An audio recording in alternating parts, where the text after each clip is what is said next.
I'm Dr. Kelly Reyna. I'm a professor and director of the Ted and Donna Lyon Center for Game Bird Research at East Texas A&M University. I started studying bobwhite quail when I was 10 years old. I was walking into a native pasture and boom! The ground just exploded beneath me. I certainly felt them and I heard them, and it realized that ground had erupted in wings and that the prairie was alive. And I didn't know anything about population dynamics or the ecology of the bobwhite quail at the time. But all I knew is I wanted to experience that again. I came to East Texas A&M University to be transformative for students and also to be transformative for quail.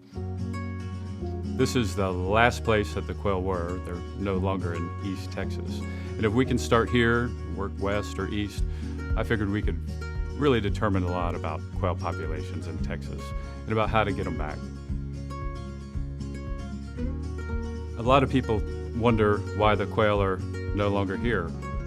As we started adding fences, straightening up the landscape, adding roads, and simplifying the diversity of plant life across the state, those quail started to disappear. So now our job is really to see how we can get those bobwhites back. And there's really no better place to do that than East Texas. The Lyon Center is the hub that brings all that together.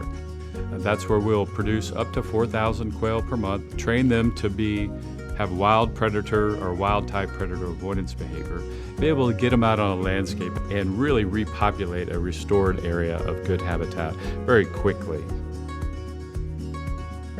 Do I see a day when we get the quail numbers back to where they are? We will see that day.